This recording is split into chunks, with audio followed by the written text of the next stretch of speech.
Hello, football fans all over the world. We are here again for a quick match preview for the exciting games that are coming up in the Premier League and in the La Liga. So before we go ahead to look at those games, if you've not subscribed to this channel, kindly do so by hitting on the subscribe button, turn on your notification bell, leave your likes and your comment. So we'll be looking at 7 games. These are games of interest. So 5 from the Premier League and 2 from La Liga. So the first game we are going to be looking at is the Newcastle versus Arsenal game, which is my own club. That game would be an interesting game. And for us as Arsenal fans, it is a must win for Mikel Arteta and the boys. I know for few games now we have played in the home of Newcastle, we've not actually gotten a good result out of those games. But irrespective of that, we can't afford to drop points and we cannot afford also to lose that game. Dropping points might be either a draw or a loss, which we can't afford to do at this time because we are already 5 points behind league leaders Liverpool. So as we all know, this game is going to be an interesting game because Newcastle is a good side with a good coach, and same as Arsenal. But the reason why we are saying it's a must win for us is because for us winning this game this weekend would depend on Mikel Arteta and the lineup he is going to put up in this game. Lately, we have not been playing better or up to the standard that we know our team to play. Fans have been complaining about the midfield pair of Declan Rice and Merino behind a 6 and behind our attackers. That midfield has not been working for us in terms of quick transition play, in terms of creativity. Arguably, those two guys have played together, Declan Rice and Merino, behind a 6 for 10 games and we've won only one. And that game we won was the game against Athletic Bilbao in the Champions League. And fans are not having it at all. They don't want to see that lineup where Declan Rice and Merino are playing behind the 6 as our 3-man midfield. That midfield of Declan Rice and Merino kills our creativity and what quick transition. That's why Victor Gyökeres is having a hard time receiving balls from this midfield. Secondly, our team play when it comes to dominance has not been good at all, in the sense that if you look at the recent games we have played, much of the possessions we have in the game is in the defense part of our team, because that is where most of the balls are being played. We don't need the possession where the defense are. We need it in the midfield and in the attack. That is where the quick transition and creativity comes in. That's why we don't need those two midfielders playing together. Now, if the build-up is starting from the defense, it should be quicker. The ball be moved toward the midfield area. The dominance should start from there to the attack. That is where we can get creativity. That is where the quick transition play can come in, and the dominance will be more effective on our opponent, rather than being on the defense part, which we have been doing for these few games we have been seeing this season. So we don't want it that way. So a must win for Arteta is what? The kind of lineup is going to be putting up. Naturally, Declan Rice is a 6. And since he came to Arsenal, Mikel Arteta has been using him for the 8th position or the 8th role more than the 6th.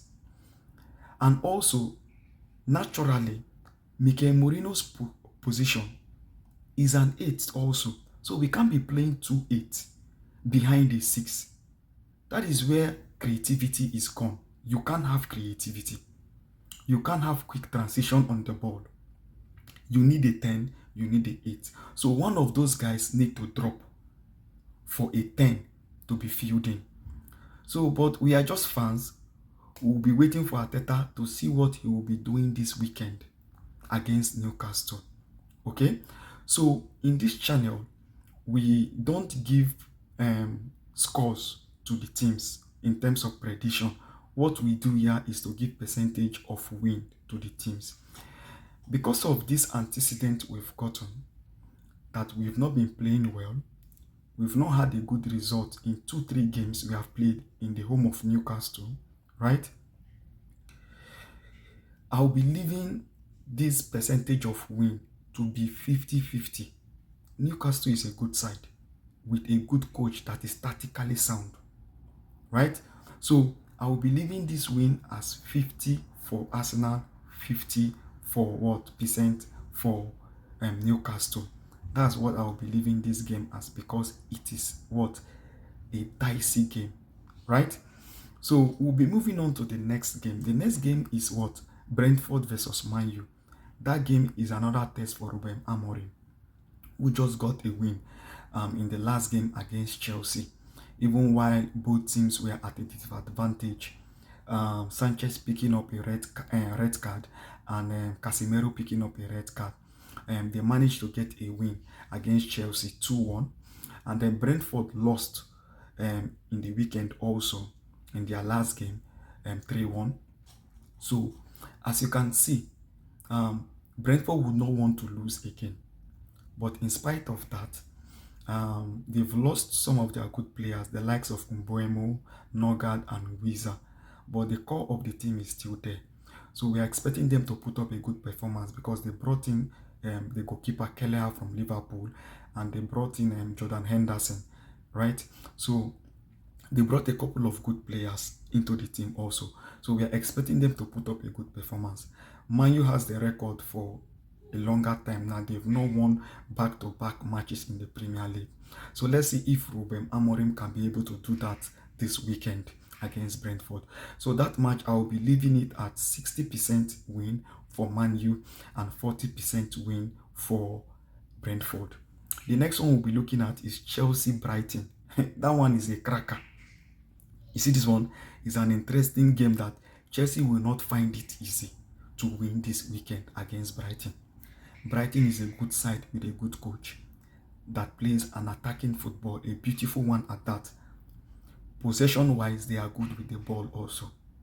Chelsea is a good team, and I know they are without their star player, Palmer. So let's see what Enzo Maresca will be able to be doing in this game. He lost the last game against Man U. So Brighton, as I said, is a good side also. So both teams are a good side. Let's see what comes off, or let's see what will come out of this game between these two sides. It will be an interesting match, and that game will be locked in. I'm seeing that game as a 50-50. Yes, 50% win for Brighton and 50% win for Chelsea. So the next one we are going to be looking at is Crystal Palace Liverpool. Another interesting game. Earlier in the season, when they played the Community Shield, it was Crystal Palace Liverpool, and Crystal Palace defeated Liverpool. Though Crystal Palace have lost one of their star players, which is Eze, but the core of the team is still there. Meteta, Sa, and the likes, Maguyi. I think they brought in a couple of players also, and Jeremy Pino from Villarreal, and one other also. They are a good team with a good coach, Oliver Glasner. Tactically sound, setup wise, he is good also. So Arne Slot is also good, tactically sound, setup wise, he is good also. Both coaches are both proactive and reactive in a game. That is what I know for sure. So that match is going to be a cracker and a good game to keep an eye on. But it will not be funny. Liverpool will not find it funny to win. Liverpool have not been playing it better, even if they've been getting results, right? Late wins. Let's see what will happen this weekend. If there will be another drama of late wins, or Crystal Palace can put up a resistance against this Liverpool side. So the likes of Isaac, Salah, Vert, Eketike will be out because he picked up a red card in the Carabao Cup this midweek. So let's see what the two coaches will have for us in terms of game brilliance, setup, and all that. So in this one, I'll be leaving it at 50-50 also. 50% win for Liverpool and 50% win for Crystal Palace. The next one we are looking at is Man City Burnley. This is a must-win game for Pep Guardiola and the boys. Even though we want to give the benefit of doubt to Burnley to put up a fight. Let's see if they can be able to put up a fight. But for me, from my own perspective, Man City drew against Arsenal, so Pep Guardiola will not want to lose again or draw a match by dropping points in the league table. So I see them winning this one comfortably well. I'll be giving the win to Man City 70% and 30% to Burnley. So let's rush down to the La Liga. There's a derby match, a cracker this weekend. Atletico Madrid, Real Madrid. Both teams, right? Good coach, good team. Atletico Madrid has not been doing well, let's be frank. But they got a win within the week. A narrow win 3-2 in the dying minute against Rayo Vallecano. And that was the brilliance of Julian Alvarez. Aside Julian Alvarez in that team, they have good players, but it seems like the guy is a breath of fresh air for the team. If the guy is not there, that team lacks the ability to put the ball at the back of the net. Yes. So let's see what both sides have for us. Xabi Alonso is a new coach for Real Madrid. New style of play, new pattern, like I always say in my reviews for their matches. I think this is 6th or 7th win in a row straight, without draw, without loss in the league. So Mbappe is in the form of his life. So this one, it will not be easy for Real Madrid to win. Let's be sincere. Even though Atletico Madrid has not been playing well, this match is a match for pride, a game for pride, right? So this one is a cracker. I'll be leaving this one at 50-50 also. 50% chance win for Real Madrid and 50% chance win for Atletico Madrid. So the last but not the least is what? The Barcelona and the Real Sociedad. Real Sociedad has not been good at all since the likes of Zubimendi, Merino left, and some other, if I cannot remember them, they left the club. They've not been able to put up that outstanding performance we know them as in that league. They've been bad this season, but I think they won their last game within the week. So let's see if they can be able to use the win within the week to put up a good performance against this Barcelona side that is good. Barcelona is good. What Hansi Flick has been able to do with that team, right, is something that everybody, football fans all over the world, can testify to what he has done in that team, right? Pedri, Frankie de Jong, Rafinha, Lamine Yamal is out also. I don't know if he's available. Lewandowski, bulk of experience. You need to see the goal he scored in the midweek against Real Oviedo. That is an attacker kind of goal.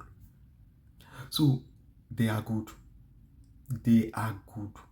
So in this game, like what rightly say, it should be a must win for Barcelona because Real Sociedad has not been good. But neither way, you can never say never. Football, something might happen. People you think you can beat comfortably might be the one ending up beating you in a narrow win or putting a resistance for you in a draw. So in this game, I'm giving it 70-30. Yes, 70% win to Barcelona and 30% win to Real Sociedad. So these are the games we'll be looking at. There are other interesting matches, but this one's um, is of high interest to fans all over the world. So don't forget to leave your likes and your comments, what you think about these games we talked about, and don't forget to subscribe. I'll see you during the review when the matches are played. Right? See you. Thank you.